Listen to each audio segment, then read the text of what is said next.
Well, good morning. I think we are recording. I hope we're recording. And it's good morning to us, from Dave Keeper and myself. And we thought we'd introduce this next season of talks for June with both of us this morning. And it's lovely to be with you. And good morning, Dave. It's lovely to see your cheery face this morning. Morning, Vicar. Dave, you've actually devise some of these readings. What was kind of in your mind about why you chose these particular readings?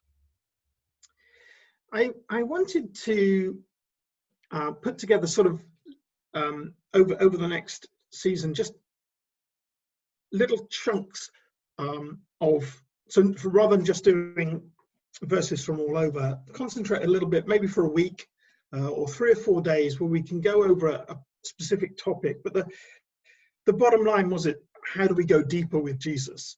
Yeah, that's the fundamental aspect. So we're going to be looking at some various things over the next week. We're going to be looking at our heart, but specifically, how do we go deeper? Can you just explain? Could you explain what the Bible means by heart? Because whenever we think of heart, we always think about emotions and feelings and... Yeah, absolutely. Yeah. What does the Bible mean by heart?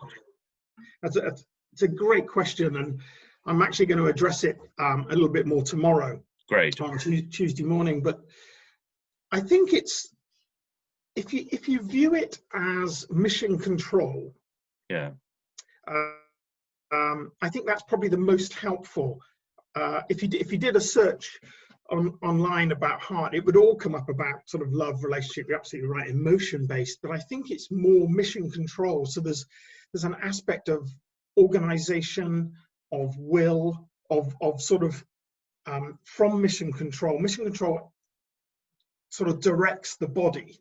Your physical body is what's operating in the world, but if you see your heart more as mission control, so there's intelligence and intellect and mind involved, and passion as well, but it's from your core that you work out of.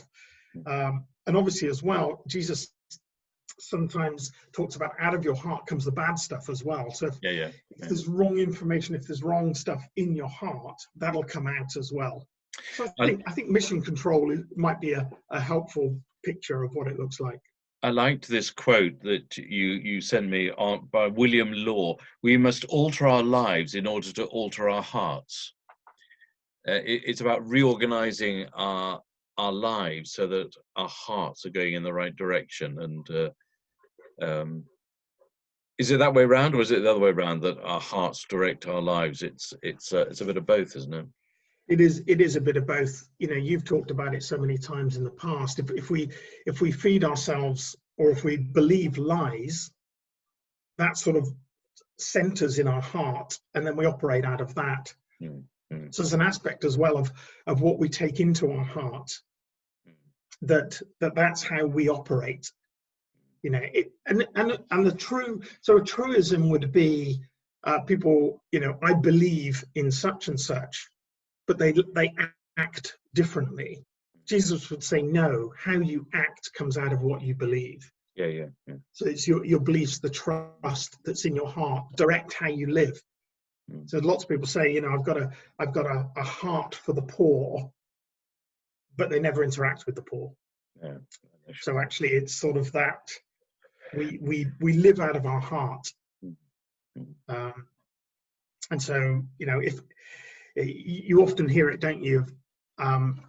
When, you know, leaders fall or people fall, it's like, oh, I never, you know, that I don't know how that happened. Well, it's because it's been in your heart.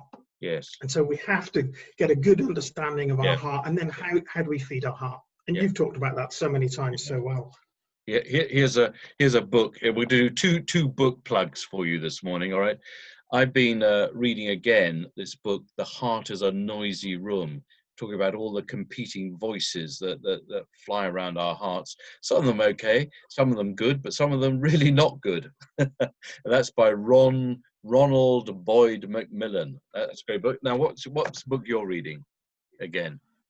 Again, well, I keep going back to, this will be no surprise to many, but it's a Dallas Willard book. Renovation of the Heart, Dallas Willard.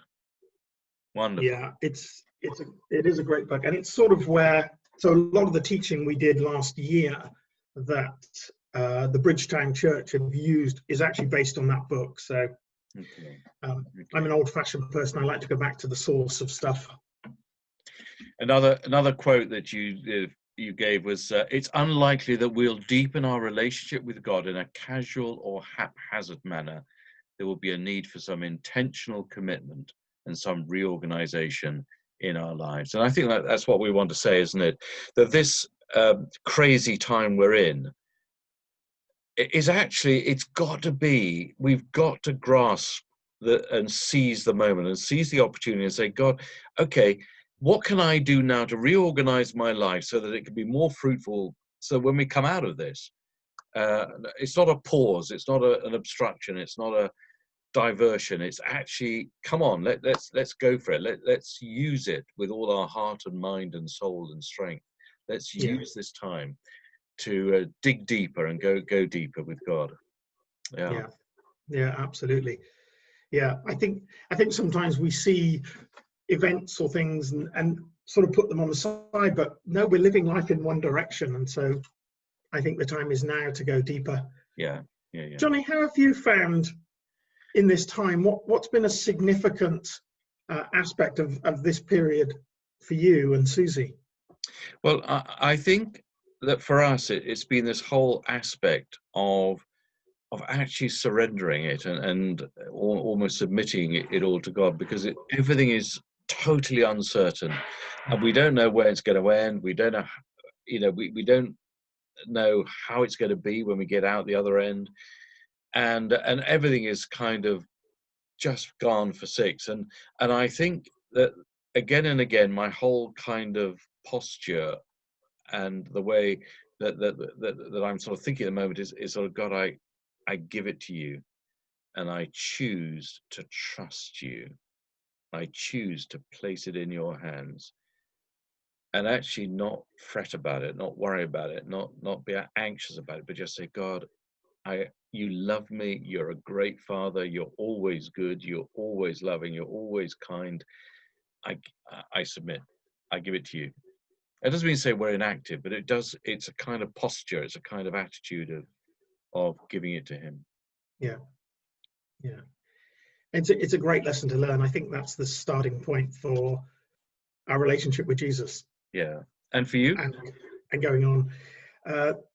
I think it's that aspect of making the most and going deeper. Yeah. I mean, one of the hardest parts, bizarrely, has been routine. I'm actually quite a routine, disciplined person, and so. But now, I guess, because maybe got more time on that, my routine has gone. So I have to remind myself, no, get the building blocks in place. Yeah. That each day is that aspect. Jesus says, what are you going to build your life on? Are you going to build on the foundation of the solid rock and go deep? And just reminding myself again of getting a good routine, good healthy habits in place. I love that. I love that picture that John Mark Comer gives. That the vine and the branches don't just grow wild out of the ground. That you have to put them on a trellis. Yeah. They grow up a trellis, and actually these practices are just a trellis. They're not an end in themselves.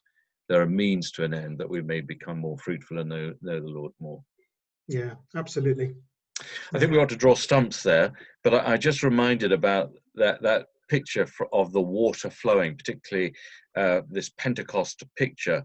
This water flows and goes down into the sea, and when it empties into the sea, the water there becomes fresh. And I just want to end there and just say, God, let that water flow, and wherever this water flows, let it become fresh. Dave, will you please have a lovely, wonderful day, and and we will see you tomorrow morning. Okay? Fantastic. All right, Johnny. God bless. All the God best. bless, mate.